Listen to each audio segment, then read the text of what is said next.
So Neil, 1-0 here at Radcliffe. Sort of disappointing result given the context of the game.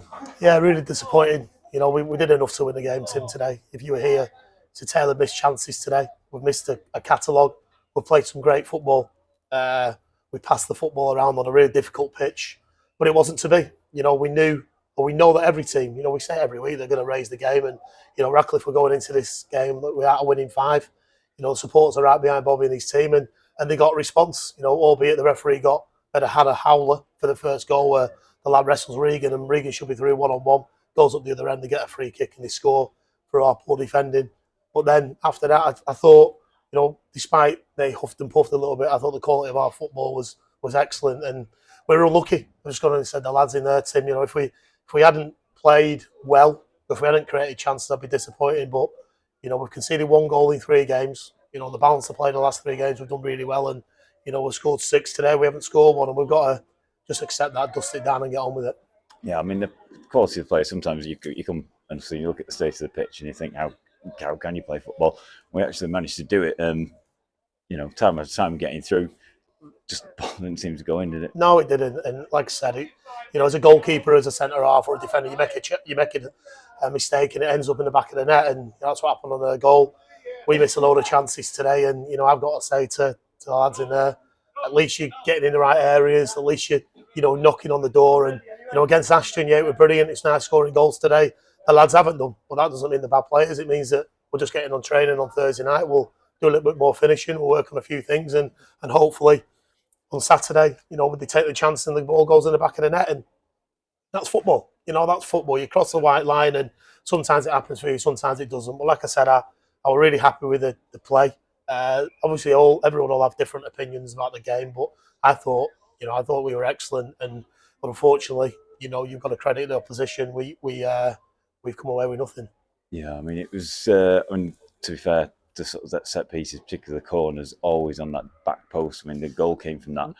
There was two or three chances literally just dropped either side of the post. Basically, the set pieces were excellent. Like to Nicky Adams delivering ball, they were brilliant. But I thought we contained him. The one that we didn't, it ends up in the back of the net. I think it was Rick Smith. It's a great header and well done. We didn't take ours. And that's do we want to rely on set pieces to score goals? No. They obviously do a lot of work on them, and they're dangerous off them. On the whole, over the last 12, 18 months, we've been really good on set pieces. Today we've switched off for one, and they've got the better of us. But still at 1-0, we've done enough to get back in that game. And I think Bobby will admit the minimum we deserve out of that game is a point.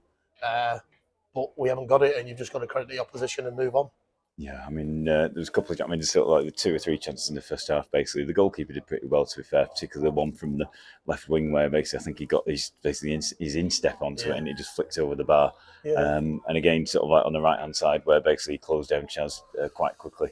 Yeah, he did make some good saves, and that was pleasing. I'm not sure if Dan had to make many saves, but the keeper, Tom Stewart, he's a good keeper, and, he did. But like I said, as a manager stood here, we've created a host of opportunities. We've played good football, and if you go into that Christmas period, which was Ashton and Radcliffe, and you take 3 points, you're okay with it. 4 points would have been nice, but we take 3, and now it makes the next few games even more important now for if we want to be where we want to be. And I know everyone in that dressing room's hurting, the gutted, but the gutted, and they've had a goal, and they've had a real goal, and they've played some good football, and the fans were excellent today. So just got to credit him, keep their heads up, get in training Thursday, and then look forward to the Whitby game on Saturday. Yeah, I mean, you can't legislate those 2 chances in the second half, basically, where it was like pretty much a free chance, and both were put over the stand.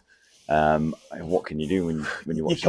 You can't, and you've just got to put your arm around the lads at times, and there's no point berating them, because last week, a couple of them lads are heroes and they go and score goals. Today they haven't done, but I don't want that to dent the confidence because, performances have been really good.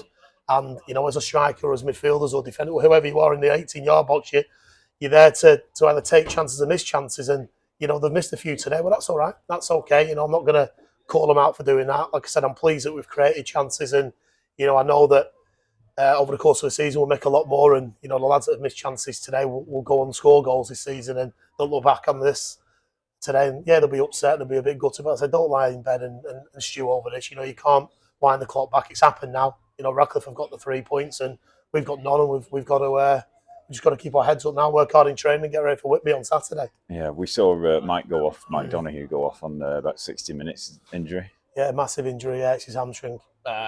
Disappointing. Donald's has been excellent and probably heavy pitch, but you could just see him sprinting back and the hamstrings pulled. I don't think it's a tweak; it's a pull. Could be weeks, that could be a month. I'm not sure. And he is devastated. And at times like this, that you think we've missed the chance to claw points back on opposition. Your kind of heart goes out for Donalds because he's had a stop-start season and he's been excellent. He's loved at the football club and he's got another injury. So for me and the medical staff and the staff around him, we've just got to keep his head up, be there for him, and hopefully we'll have him back in no time, because we're a far better side with Michael Donoghue in it, and we're not in it. But injuries are part and parcel of the game, and we've just got to crack on without him. Yeah, I mean, you have to say, basically, number 4 position is one of our in terms of squad depth, that is one of our stronger positions, obviously, because Luke could come on, or Griff could come on. We've got young Dylan. Griff can go in there. I think, and this is no disrespect to any midfielder we've got, what Donna's got is he's got legs, he's got tenacity, and another lad, Jack DeGrucci, can go in there as well, and he's similar, but Jack's out for 3 or 4 weeks now. He's picked up an injury at Doncaster. Donna's is going to be out there, and I don't want to be a kind of a side that's sideways and backwards. I want breakers from midfield. I want people to go and run on and break up play, and that's where I think Potsy and Griff are fighting for a shirt, and like to Dylan now and Donna's are fighting for a shirt. So we'll pick a side accordingly. It gives us a couple of options today. Griff come on and right back did well. It gives us options, and that's what the squad's there to do.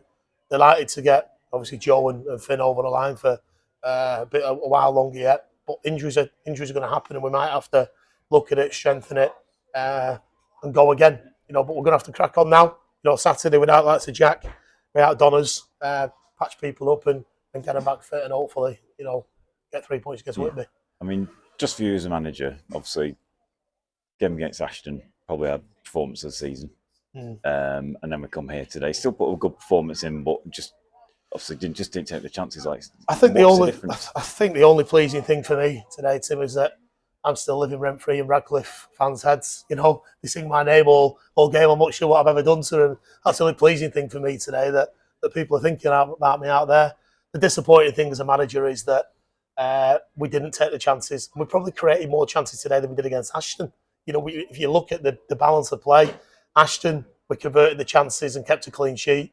Today, we didn't convert the chances and we conceded one, and that's harsh reality. That is harsh reality, and it's the ups and downs of football.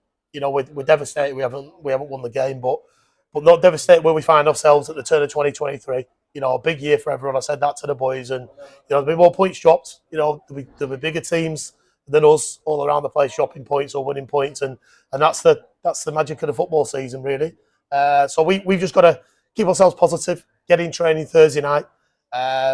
Watch the highlights against Whitby first time round, and look at some of their performances. I think they were called off today, and go and put a team out that we think will win the game, because you win the game Saturday and results go for us, we're back in the playoff position. So topsy-turvy, we know that. Today we're disappointed. Thank all the fans for turning up today. But yeah, we've just got to put it to bed now and move on. Okay, I'll see you Saturday against Whitby at home. Cheers. Thanks, Tim. Thank you.